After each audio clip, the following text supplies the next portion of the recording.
Hello, everybody. Scott Golden here with Golden Opportunities Coaching. Welcome to those of you who are new. Welcome back to those of you who are seasoned veterans of what we do around here. What we do around here is we bring about positive and progressive thoughts and audios about a variety of psychological, emotional, and spiritual and coaching topics. We do that on a daily basis for your edification and benefit. If you have topics you would like to see covered, please feel free to comment below, and we can often make that happen within a couple of days. There are upwards of 250 audios available, so something useful to you, at least I hope. 400 of you that have joined us so far, thank you. Let's try to get that to 425 by the end of the month. That'd be awesome. We would have exceeded our monthly goal by that point. But anyway, so today we're going to talk about something I'm really passionate about, and that's trauma core and work about trauma core, or the part of the brain that deals with emotional trauma and also some of the after effects of a traumatic experience or experiences. So there's 5 things I want to talk about here. And so trauma is an event or series of events that forever change, in mostly a negative way, a person's perception of the world around them, people around them, or circumstances, and the meaning thereof.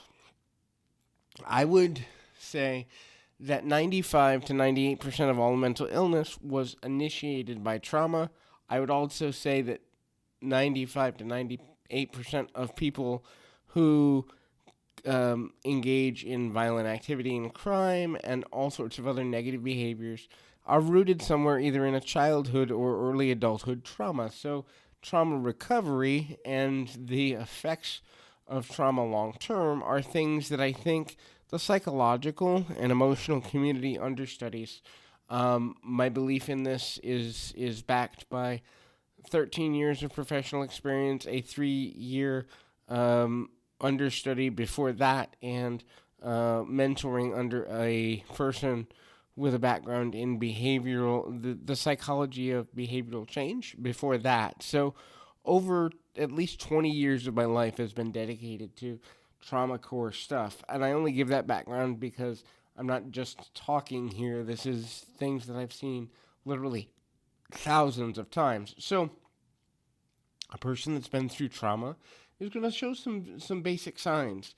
And that's what I wanted to put forward here. The first is outbursts of emotions that are very extreme. Now, this can be a roller coaster of emotions. Predominantly, it's about anger, and that has to do with the amygdala of the brain that regulates negative emotional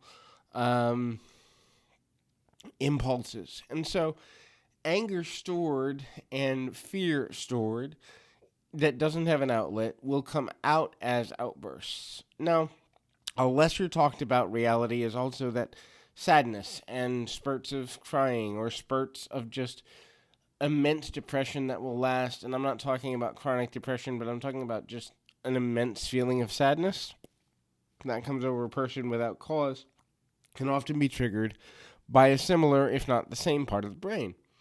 And so a person that's been through trauma may be triggered by or experience triggers of their previous trauma, thereby creating within them fear, anxiety, panic, post-traumatic stress disorder-like symptoms, or a combination of all of the above. This will cause them to, for maybe a moment or several minutes, or maybe even if they black out, several hours of uncontrollable negative emotional outbursts.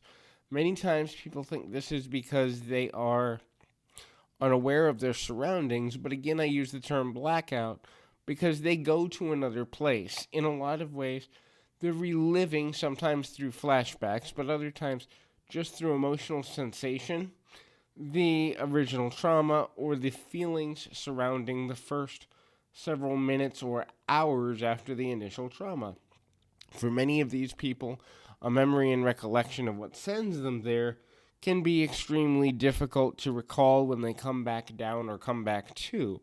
The next piece of value here is exactly talking about post-traumatic stress disorder, or PTSD.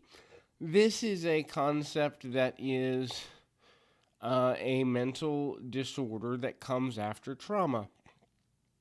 So there is a cycle of emotions that a person goes through in 3 stages if they're going through a PTSD episode or series of episodes. This is fear and claustrophobia. In other words, they panic. And then rage and anger. In other words, they emote outwardly negative emotion. And then regret and remorse. In other words, they come back to almost like they're in a coma, so to speak, or they're unconscious or unaware, and then they regret the actions taken, either because they see physical damage if they physically destroyed items, they hear about what they've done, or someone gives them an impact statement. Hey, this is while you were on your bender, this is what you said or did, and then they go through that. Now, here's the difficult thing for lots of people to remember. Number one, this is a neurological response.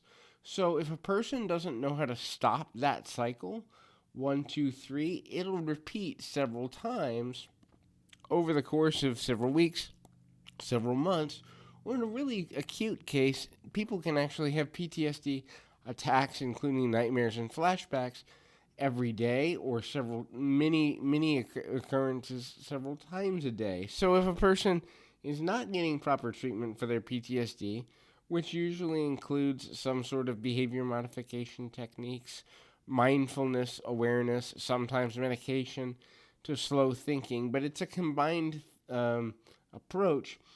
The reality is the person will be owned by that disorder. The next is self medication. Whether it's jumping into new relationships and conquering of sexual partners, whether it's using alcohol, drugs, other stimulants, risky behaviors, there's all sorts of self medication, but self medication usually speaks to alcohol and drugs and combinations thereof in order to cope with the intense emotions that a person can't regulate within themselves. And so when they feel the emotion and it's too strong, this is especially true for empathic people, people with high sensitivity, highly sensitive persons. If you're not familiar, I have audios on that as well. This is especially true for younger people who may have had emotional stunted growth, or people who maybe are in their 20s even who've had stunted growth or led sheltered lives. For these people, going through trauma becomes doubly difficult because, number one, they don't have the emotional capacity to return to a sense of normalcy without help, and number two, they don't have the knowledge of the processes of how to do that, and so that becomes even more difficult, which leads them to number four, which is an emotional roller coaster.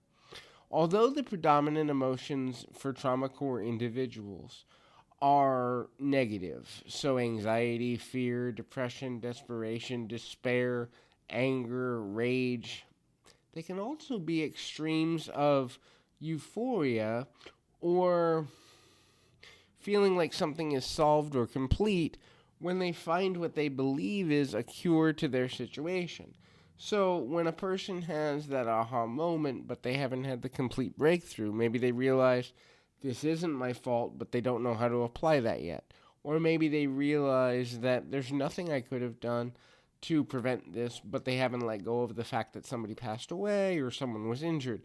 In other words, when they're coming closer to resolution, but they're still missing pieces, they'll go through euphoria often, extreme happiness, sometimes tears of relief. But when that doesn't work long term because they haven't put all the puzzle pieces in motion, they'll go through the emotional roller coaster of right back to the rage, the sadness, the despair. And then that roller coaster causes them to think they're beyond repair.